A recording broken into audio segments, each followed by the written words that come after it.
Bruno Prado, o que esperar desse Vasco da Gama e Corinthians? O Vasco que foi melhor do que o Corinthians em Itaquera e agora joga no Maracanã diante do seu torcedor. Bruno Prado. Olá, Pedro. Boa tarde a você, boa tarde a todos.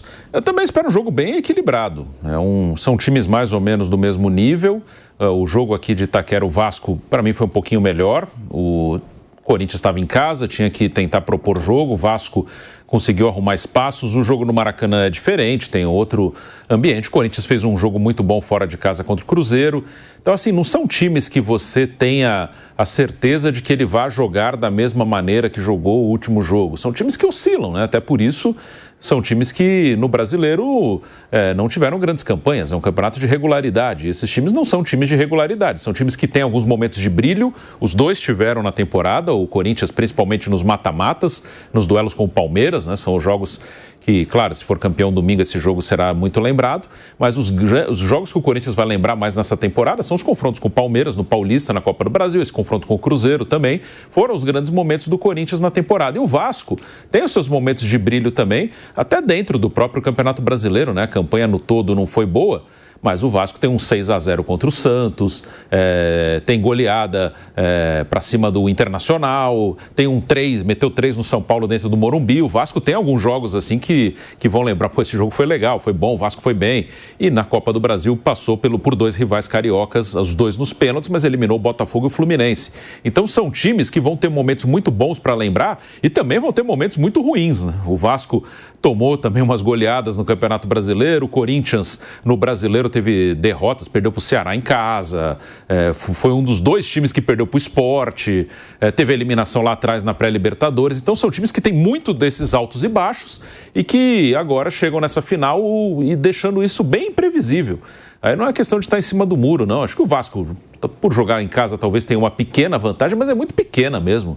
Não acho que é uma coisa assim tão absoluta. Não, o Vasco em casa, ainda mais no Maracanã, ele joga normalmente em São Januário, Vasco em casa vai chegar, vai dominar o jogo e vai se impor. Não dá para garantir isso, não dá para ter essa certeza. Então, para mim é um jogo muito igual. Também acho a decisão por pênaltis um resultado muito possível, acho que até o mais provável é isso. Mas eu espero um jogo legal, tomara, né? Se sair um gol cedo, aí o jogo fica legal. Se ficar arrastando 0-0, a tendência é que os times arrisquem um pouco menos. Aí não é nem ordem dos treinadores, é até no emocional dos jogadores, aquele medo de tomar o gol, de tomar um gol que pode decidir o campeonato. Então tomara que saia um gol cedo, pro lado que for, para ficar um jogo mais aberto, para que o outro tenha que sair, para que ataque. E aí pode ser um jogo mais legal de assistir. Partida aberta, Maracanã lotado. Aqui Itaquera foi lotado. Torcida do Vasco eufórica, né? Depois de 2011, tentar conquistar um título a nível nacional, muito tempo que não ganha.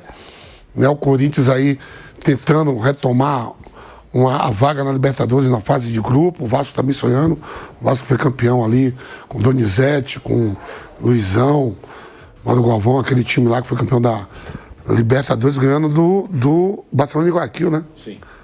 Então, quer dizer assim, todo mundo sonhando, não só para essa temporada, que a temporada fecha no domingo para nós aqui no futebol brasileiro, né? Tudo já se foi, sobrou só a final da Copa do Brasil. 2 equipes aí que as torcidas vêm sofrendo nos últimos anos, principalmente a do Vasco, que comparece, incentiva. Maracanã, todo vai estar, todos os ingressos vendidos, a carga do Corinthians também, que o Vasco vai passar, todo mundo vai. Vai ser uma final, né, que as 2 equipes estão precisando financeiramente, não só visar a final agora que dá dinheiro, mas a temporada que vem também. Vamos supor que se o Corinthians ganha campeão, ele já garante pelo menos 3 jogos em Itaquera. Né? A gente viu que a maior renda da história do Corinthians foi nesse jogo passado. Né? Bateu 5 milhões e lá vai fumaça. Né? Pode ser mais um título dentro da sua história, o Vasco tentando retomar.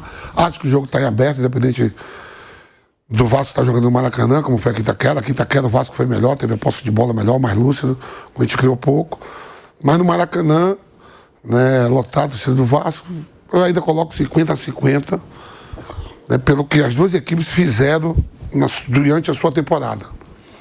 O Vasco fazia bons jogos, ganhava que nem aqui, eu vi aqui, ganhou do Santos, goleou do Santos 5 aqui, goleou o Inter, mas daqui a pouco tropeçava, saía contra o Juventude, perdia, foi goleado pelo Atlético Mineiro. O Corinthians nunca teve a regularidade na temporada de jogar 3, 4 partidas boas. Por isso que eu falei no programa aqui, vocês esperavam o quê? Um 14º e um 15º no Campeonato Nacional. Que afinal fosse um espetáculo? Já não foi Atlético Mineiro e Lanús, Sul-Americana. Já não foi a final da Libertadores. Não foi de encher os olhos. Tanto é que o Palmeiras deu um chute no gol. Sim. É um Mundial de Clubes. O Paris Saint-Germain teve mais posse de bola, tudo. Não teve grandes oportunidades, né? Então, ia se esperar de Corinthians e Vasco, um grande jogo que cantasse. As semifinais foram muito boas. As semifinais, sim. Os jogos do Corinthians contra o Cruzeiro e do Vasco contra o Fluminense foram bons jogos. Mas uma final onde vale título, fica todo mundo mais receoso, mais atento a tudo. Mas no Maracanã alguém vai ter que sair para jogar. Talvez se sair um gol, talvez o jogo fique até melhor. Mas se não sair, eu ainda vou apostar no 0x0 e vai para os pênaltis, viu?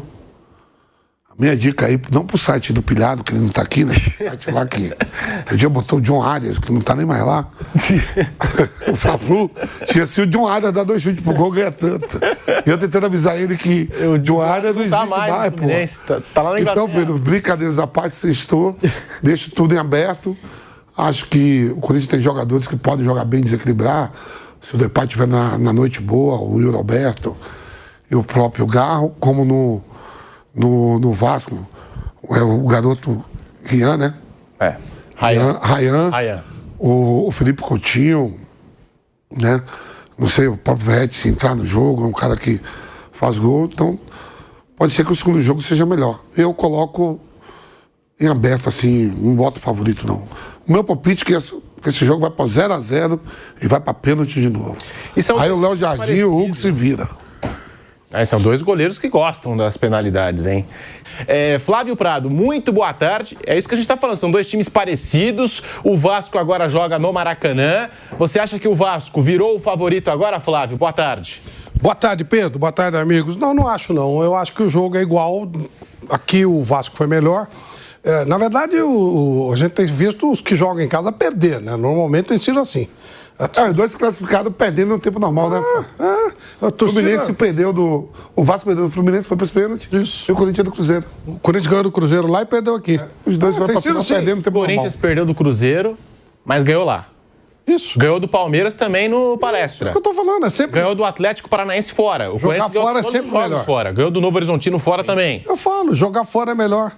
Não tem tanta pressão, não tem tanta encheção de saco. A torcida ajuda muito pouco e incomoda muito e auxilia pouco. Então eu não vejo essa vantagem não. Acho até que o Corinthians fica mais à vontade para jogar no contra-ataque, que pode ser uma arma para ele. Mas sim, entendo até que seria mais justo um empate, mas não 0x0, né, gente? Pelo amor de Deus, 3x3, vai. E aí nós vamos para os pênaltis e aí seja o que Deus quiser. Porque, na verdade, rigorosamente, nenhum dos dois merecia ganhar esse título. Não dá para você discutir que ele chegou, tá tudo certo, valeu. Agora, por organização de time, por competência diretiva, por estrutura, nenhum dos dois merecia. Um é 13º, outro é 14º. Eles mereciam mais cair do que chegar numa decisão desse nível. Os dois são ridículos, 2 times ridículos. O Corinthians é uma vergonha, faz tempo, administrativamente falando. E o Vasco é a mesma coisa. O Vasco eu não sei se paga em dia. O Corinthians eu sei que não paga. Uma bagunça, uma esculhambação. E então um deles vai ser premiado com alguma coisa além do que merecia por aquilo que se projetou, por aquilo que fez. Então, para quem vier, vai ser injusto. Não os jogadores. Tá? Os 2 treinadores estão de parabéns. O Diniz e o Dorival, porque estão tirando leite de pedra. É difícil você cobrar um time que não tem estrutura para trabalhar. Pô, o Diniz chegou a falar que o time teve dificuldade para jogar no campo do Corinthians porque é bom demais. Não está acostumado com isso, é uma loucura, né? Então, realmente, qualquer um dos dois que vença vai estar com alguma coisa além do que merece. E vai servir de desculpa, tá vendo? Não precisa organizar, a gente ganhou a Copa do Brasil, que é um baita título. Copa do Brasil é um baita de um título, é espetacular. É um campeonato, é bem bacana. Eu diria que é o 3º título importante. O Brasileiro, a Libertadores, a ordem que você quiser colocar, e depois a Copa do Brasil. É um título importante. Não é um campeonato paulista, é um título realmente importante. Agora, nenhum dos dois se estruturou para isso. Nenhum dos dois. Então, que vier lucro para qualquer um deles, eu acho que vai ser muito igual de novo e também, como os amigos aqui, acho que pênalti é um resultado, é uma situação bastante plausível. E, Bruno, puxando aqui os resultados do Corinthians em casa... não jogou bem contra o Vasco, e também não tinha feito bom jogo contra o Cruzeiro, perdeu do Cruzeiro de 3-0 em casa pelo Campeonato Brasileiro, teve aquela vitória contra o São Paulo, mas empatou com o Juventude na última rodada, com o Thales Magno perdendo aquele gol inacreditável, teve também derrota para o Ceará. Corinthians que vem acumulando, né, fracassos aí dentro de casa. A torcida faz até a parte dela, faz uma festa muito bonita. A gente sabe que o torcedor corintiano é fiel, tá com o time em todos os momentos, não larga a mão do Corinthians, mas o time em campo não faz a parte dele. E aí entra aquilo que o Flávio falou, às vezes é melhor jogar até fora de casa. Tem gente que acha até que o Corinthians joga melhor quando não tem essa pressão de ser o favorito, de ter que ser o protagonista do jogo. Agora você acha que realmente o Vasco ficou com a pressão toda, é o favorito e o Corinthians vai jogar menos pressionado essa final? Talvez, assim, Itaquera realmente o desempenho esse ano ele é abaixo do que normalmente é. O Corinthians, se pegar o estádio de Itaquera desde que ele foi inaugurado, o Corinthians tem um aproveitamento muito bom no estádio, mas neste ano ele tropeçou bastante, né? Teve derrotas, você lembrou algumas aí, eu lembro também a derrota para o Bragantino em casa, perdeu para o Bahia em casa, perdeu bastante dentro de casa. O Flamengo, um time forte, mas também foi outra derrota em casa. O desempenho no Brasileiro não foi tão bom em Itaquera. Nesse mata-mata, o jogo com o Cruzeiro ele perde em casa. Mas assim, aqui, para você ser protagonista do jogo, normalmente você tem que ser um time até mais organizado e mais acertado. É mais difícil você criar do que você defender, jogar no contra-ataque. Claro que também exige organização. Não é uma coisa tão simples assim você defender bem e contra-atacar. Mas criar é mais difícil, é mais complicado. Você ficar com a bola e ter que arrumar espaço onde não tem. É mais difícil. E nenhum dos dois, assim, o Vasco, o Diniz, ele trabalha muito para que o time chegue ao ataque, para que tenha a bola, para que finalize bastante, mas ele não conseguiu equilibrar totalmente o Vasco para atacar e para defender, né? Eu já falei aqui algumas vezes, né? O Vasco é um dos melhores ataques, foi um dos melhores ataques do Brasileiro, uma das piores defesas, então tem esse desequilíbrio. O Corinthians não sofre tantos gols quanto o Vasco, mas tem uma dificuldade enorme para criar, né? O Corinthians, para criar, ele depende muito do talento individual dos seus jogadores. Depende muito de um dia bom do Rodrigo Garro, que há um bom tempo não consegue, porque esse ano, quase o ano inteiro, o Garro jogou meio que no sacrifício, né? O Garro, desde o início do ano, com dor no joelho, o Garro não conseguiu fazer uma boa temporada, acredito que muito pela questão física. Aí o Memphis, quando está em campo, muitas vezes ele consegue tirar alguma coisa diferente e arrumar uma jogada. O Yuri Alberto é um cara que faz gol, mas ele é um cara que precisa que o time o acione. O Memphis e o Garro têm um pouco mais a capacidade de tirar uma coisa que ninguém espera ali, de arrumar um espaço que quase não tem, ele arruma esse espacinho. O Yuri não. O Yuri é um cara que precisa que o time trabalhe para ele e precisa de espaço para correr. Então ele pode conseguir esse espaço numa jogada bem trabalhada ou numa bola que o Corinthians rouba e aí tem espaço para acelerar, o adversário está saindo. Então acho que o Corinthians, a questão é mais de que não é um time totalmente acertado para ser o protagonista do jogo. Vou ficar com a bola, eu vou dominar o jogo, eu estou na minha casa, eu vou me impor, vou empurrar o adversário para trás e vou criar chance de gol. Não é um time que consegue fazer tudo isso, consegue de vez em quando. Então, o Vasco do outro lado é um time que ataca bem, faz gol e não defende bem. Então, por isso que eu acho que é um jogo muito equilibrado. Acho que os dois times têm problemas, não são times bem ajustados e tomara que seja um jogo legal, pelo menos que dentro até dessa irregularidade dos dois saia um jogo legal. Mas não dá para esperar, né? O Vasco vai fazer exatamente isso, vai dar tudo certinho. Ou o Corinthians vai fazer exatamente isso, vai dar tudo certinho. Eles não têm essa previsibilidade, não. O Vasco foi melhor do que o Corinthians nos primeiros 90 minutos da final, Vamp, mas faltou finalizar no gol. O Vasco não teve nenhuma finalização no gol do Hugo Souza.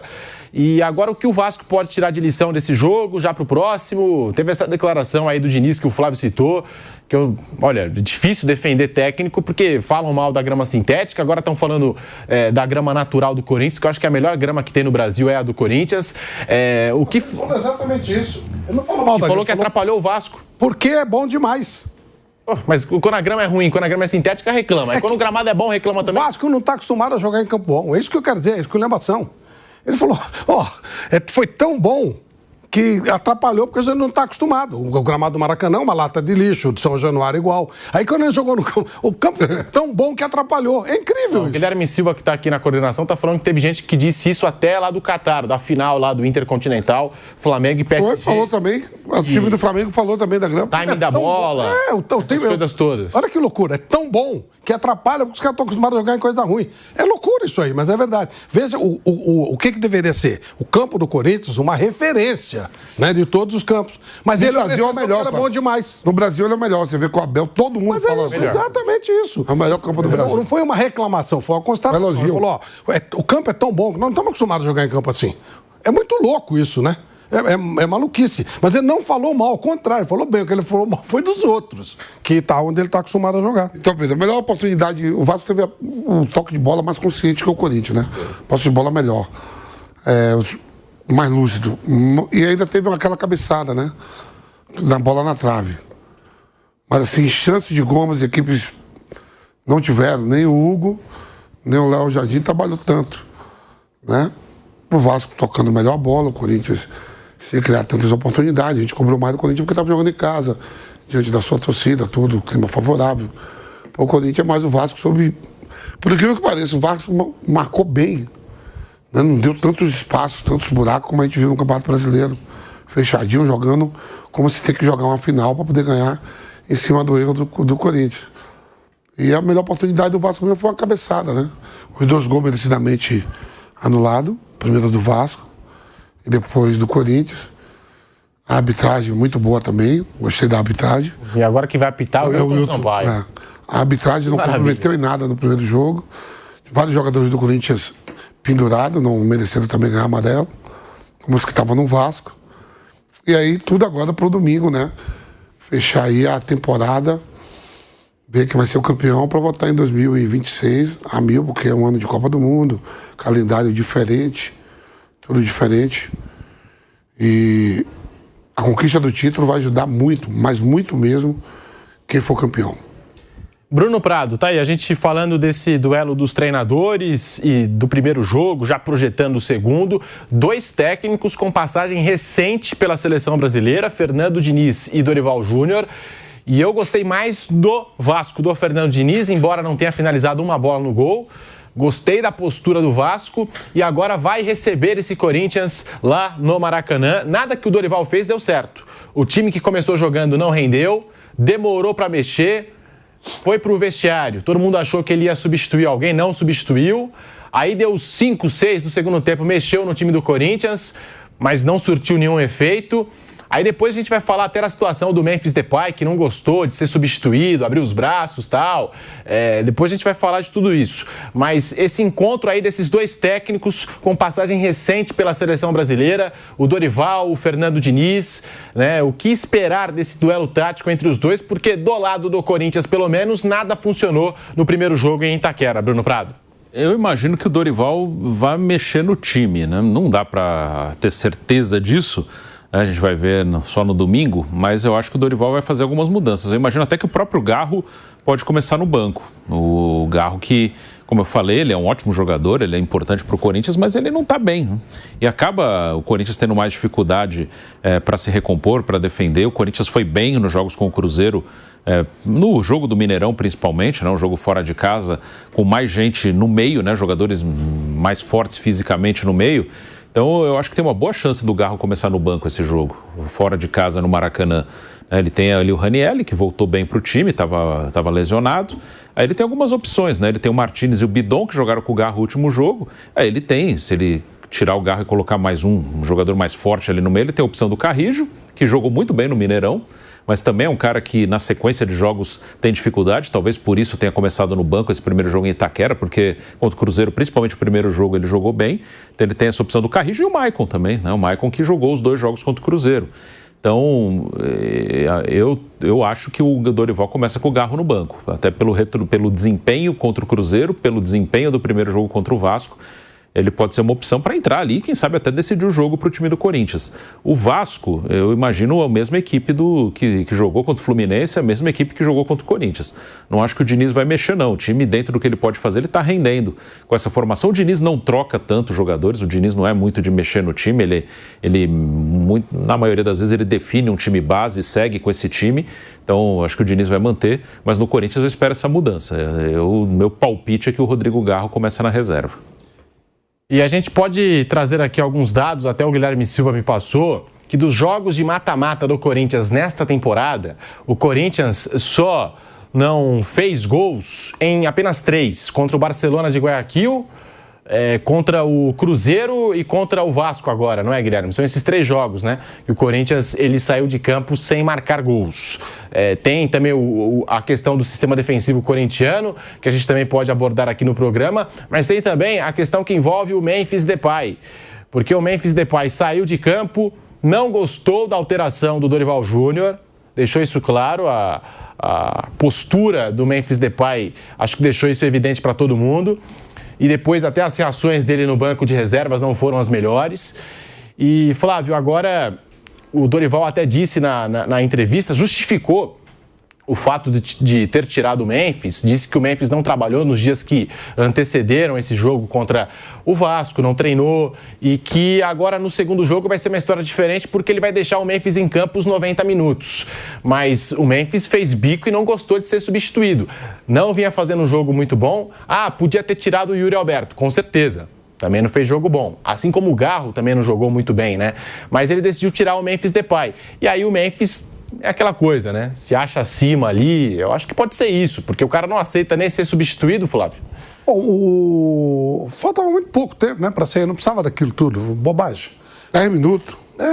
O que o Dorival falou foi que ele ficou 2 dias no departamento médico e a condição física dele era inferior dos outros. Mas, claro, o Memphis é diferenciado. O máximo que ele puder jogar, melhor. Ele é o diferente do time do Corinthians. O Garro tem suas habilidades? Tem. O Yuri Alberto é útil? Nesse momento não estão bem, mas são jogadores importantes. Agora, o Memphis é o diferente mesmo. Você olha lá, qualquer cara que entenda minimamente de futebol, olha, 10 minutos de jogo, tá vendo que tem um cara diferente em campo, e esse cara é o Memphis Depay, sem dúvida. É um jogador de alto nível. Então, só justifica a saída dele realmente por uma condição física, porque, fora isso, ele é muito melhor que os outros. Ele é um cara realmente fora do padrão, tanto que o Corinthians paga por ele alguma coisa que não daria nem para pagar. Então, realmente, só por uma condição física que ele poderia sair do jogo, porque é um jogador diferente, um jogador especial. E acho que é uma arma importante para o Corinthians no próximo domingo. Óbvio que não vai sentir pressão da torcida, nada, não tem problema nenhum para ele. E tem um nível de jogo muito bom, bola parada, movimentação, toca diferente, né? Ele resolve muito com toque só. Quase sempre resolve com toque só, o andamento da bola é muito maior com ele. Então, a única justificativa é realmente a condição física. Fora isso, não tem nenhum sentido não deixar o Memphis Depay em campo. E aí a gente está falando do Memphis Depay, tem até um dado importante, porque entrando em campo neste domingo no Maracanã, o Memphis vai fazer a sua temporada com mais partidas na carreira, 51 jogos, igualando 2017 e 2018, quando vestia as cores do Lyon da França, quando também disputou naquela ocasião 51 jogos. E Bruno Prado, tá aí, o Dorival justificou, né, por que tirou o Memphis Depay. Disse que não trabalhou aí nos últimos dias, enfim, tinha essa preocupação com o Memphis, só que o Memphis não gostou nada, né, de ser substituído. O Memphis parecia que não está sabendo dessas condições, não. O Dorival até que saiu discutindo com um torcedor lá em Itaquera, né, disse que não tem sangue de barata, que aquele torcedor está sempre ali, enfim, fazendo algumas insinuações e provocando e tal. E agora o Memphis Depay já garantiu, o Dorival Júnior vai jogar os 90 minutos no Maracanã. Ele é um cara importante para o Corinthians, também acho que foi bobagem ali, estava no final do jogo, mas acontece, faz parte. Se parou ali, ok, ficou bravo, não gostou, acabou, cada um foi para sua casa, no outro dia todo mundo trabalhando, tudo certo, né? Se não teve mais nada depois daquilo, ok, uma bobagem, não precisava, estava no fim, mas beleza, se parou ali, tudo certo. O Memphis Depay é um jogador importante para o Corinthians, é o jogador mais talentoso do time. Eu discordo de algumas críticas que fazem a ele. Claro que ele pode ser criticado, mas eu acho que tem algumas críticas que misturam as coisas e eu não sou muito a favor de misturar as coisas. Eu analiso de maneira bem separada. Uma coisa é dizer, e é um fato, que ele ganha muito bem e que o Corinthians fez um contrato que muito provavelmente ele não consegue pagar. Ok, isso é um fato. E aí quem tem que ser cobrado é quem fez o contrato. Foi até o presidente que nem está mais no cargo, foi na gestão do Augusto Melo. E outra coisa é o desempenho dele em campo. O desempenho dele em campo é bom. Ele é um jogador que muito mais ajuda o Corinthians do que atrapalha. Assim, ele joga muito mais bem do que mal pelo Corinthians e ele não vai fazer um milagre. O Corinthians hoje não tem organização, até fora de campo, para ser um time que briga por um título brasileiro, por exemplo. Mas é um time que é forte nos mata-matas. Ano passado ele foi fundamental na arrancada do time, primeiro para não cair para a Série B e depois para chegar ao 7º lugar do Campeonato Brasileiro. Foi importante no título paulista, ele é importante nessa campanha de Copa do Brasil. Então o Memphis Depay tem seus momentos ruins em campo também, claro, ele não joga bem todos os jogos, mas acho que a média dele como jogador de futebol dentro de campo, ela é muito boa. O Corinthians estaria pior sem ele. Não sei se o Corinthians teria permanecido na Série A sem ele. Ano passado, a chegada dele foi fundamental em campo e também no psicológico da equipe. Concordo com o Flávio plenamente. Para mim, o melhor jogador do Corinthians, tecnicamente, lúcido, tudo. Né? Se ele estiver bem, o Corinthians é outra coisa, um cara decisivo. Tanto que é o maior artilheiro da seleção holandesa. Né? Vai estar na próxima Copa do Mundo. O Corinthians precisa muito dele. O cara ganha muito. O cara mora no hotel. Problema. Quem assinou, assinou. Foi lá, assinou. Estou falando da bola jogada, dos que está ali. Dentro do plantel do Corinthians, o que para mim é o melhor de todos. Ele, para mim, a minha relação primeiro é o Depay, depois eu gosto do Carrijo, aí vem Garro, com o Roberto, o Gustavo Henrique está jogando muito também, mas ele sim, é a grande estrela do time. E ele pode fazer a diferença domingo no Maracanã. E por que o Dorival não coloca o Guinegão para jogar, né? O Guinegão nem saiu do banco aí nesse primeiro. Não, o Guinegão teve a oportunidade. O Yuri não tá bem, né? Quando mesmo e o Depay não estava, ele foi bem e tal. Em alguns jogos ele entrou, não entrou legal. Mas é uma opção que tem de banco ali para... Para mim, ele hoje a opção melhor de banco é ele e o Vitinho.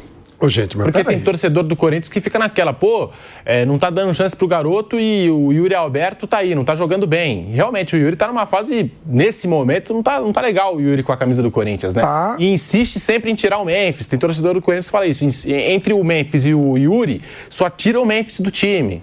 Então, são alguns fatores a serem colocados. Primeiro, o Guinegão é um jogador promissor. Agora, se o Corinthians depende de um garoto promissor para resolver alguma coisa, tá morto. Aí realmente fecha as portas, entrega, pega aquele estádio bonito, entrega para uma igreja, fazer cultos e tal. Aí não dá, né, gente? Aí é brincadeira.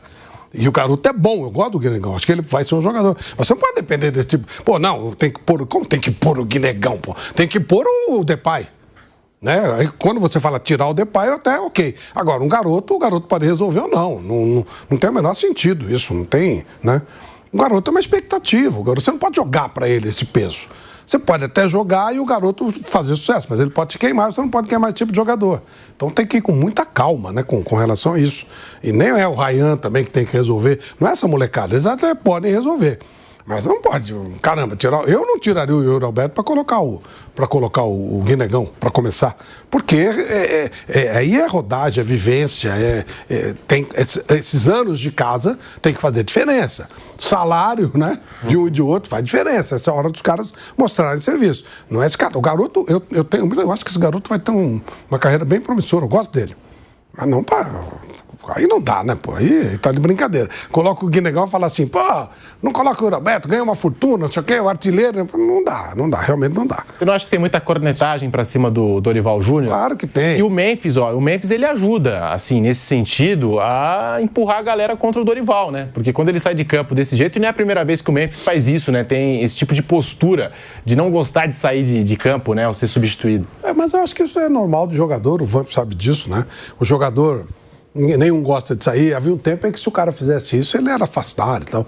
Depois, quem começou com isso foi o Luxemburgo, que eu lembre. Ele falou assim, cara, se o cara gostar de sair, ele não joga mais do time. Ele tem que não gostar de sair mesmo. Ele tem que ter garra, querer jogar, e aí acabou. Então coloca lá, não extrapolando, não ofendendo, não fazendo nada além do reclamar, não gostar, tá tudo bem. E sabe o que acontece? Pedro, o cara quando ele torce pro time, tem o torcedor que é torcedor normal, fanático. Quando o cara é muito fanático, ele começa a achar que o time dele é uma maravilha. Então ele acha que ele pensa que o Corinthians é o Manchester City, o Real Madrid e tal. O time do Corinthians, gente, o Corinthians está numa draga de fazer dó. O time do Corinthians é um time que deve para todo mundo. O time do Corinthians é um time esculhambado, que trocou de presidente, o novo presidente não tem postura de nada, não tem coragem de fazer nada, não paga ninguém, tá com transfer ban. Esse é o Corinthians, não é aquilo que ele imagina. Quando fala de comparar o Corinthians com o Corinthians do time do tempo do Vampeta, estão de brincadeira, estão de sacanagem. É outro mundo, é outra coisa, é outra situação. Sim. Então o cara não tem... O que o Dorival está fazendo, levar o Corinthians, essa babaiada toda, e aí eu não estou falando nem dos jogadores, estou falando dessa situação, essa draga que o Corinthians está, chegar na decisão de um torneio importante, pô, é um mérito espetacular. Ah, mas tem esse jogador, tá, mas esse jogador recebe em dia? Esse jogador tá feliz? Esse jogador tá contente? Ele tem as condições que os outros têm? O jogador do Corinthians tem a condição que o jogador do Palmeiras tem? Claro que não. O Dorival tem a blindagem que o Abel tem?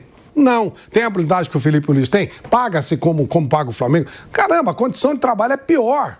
Não tem jeito, não tem como fazer. A condição de trabalho do Corinthians é muito pior que o Palmeiras e que o Flamengo, por exemplo. Né? O que o Mirassol talvez dê mais condição, mais tranquilidade para os caras trabalharem, do que um Cruzeiro, do que um Bahia. Todos esses estão com uma condição superior de trabalho, condição de trabalho para as pessoas. E o técnico tem que administrar, o técnico é que faz isso, não é o presidente. Ele administra, não, mas tá atrasado, mas não sei o quê. Pô, a água hoje do chuveiro tá gelada porque cortaram a luz e tal, não sei o quê. É o técnico que administra isso. E os caras não ficam enchendo o saco, porque eles acham que o time deles é o Real Madrid. Né? Então... Tinha uma música do Silvio Santos, que ele fala assim, reparem que quando ele perde é porque, francamente, o juiz foi ladrão. Ele falava do Corinthians, quando perdia é porque o juiz roubou, porque o técnico é ruim. Não, sabe o que é? A estrutura do Corinthians é uma baba, é a raspa do tacho. E com isso, o que você consegue é um milagre. São Paulo conseguiu alguma coisa? É um milagre. É um mérito total do treinador. Porque não dá estrutura, não tem estrutura, só tem confusão. É uma zona política. É uma bagunça, não paga em dia. É isso. Esse é o Corinthians, esse é o Vasco, esse é o São Paulo. Então o que esses caras conseguiram é ouro. É ouro. O Dorival conseguiu ser campeão com aquele São Paulo lá, 2023. Pois é. É hoje outro milagre dele. Ninguém dava nada. Coloca o Corinthians numa final. O Corinthians também, como disse o Flávio, vivendo toda essa turbulência. Tá aí o Dorival Júnior, já é a quinta final do Dorival de Copa do Brasil? Já é a quinta final do Dorival Júnior de Copa do Brasil. E o Fernando Diniz está em busca do primeiro título dele pela primeira vez na final. Já chegou 2 vezes em semifinal de Copa do Brasil. O Fernando Diniz ganhou a Libertadores com o Fluminense. É um negócio completamente... É muito louco isso, né? Não, você ganhou, o Felipe Luiz ganhou com o Flamengo. Parabéns, que bacana, que legal. O Abel Ferreira ganhou com o Palmeiras. Parabéns, que legal. O Fernando Diniz ganhou com o Fluminense, gente. Com o Fluminense. Pelo amor de Deus, Dorival foi campeão da Copa do Brasil, ganhando do Flamengo, ganhando do São Paulo, desculpa, do Palmeiras, do Flamengo, com o time do São Paulo. Cara, isso é mérito, isso é trabalho. Nossa Senhora.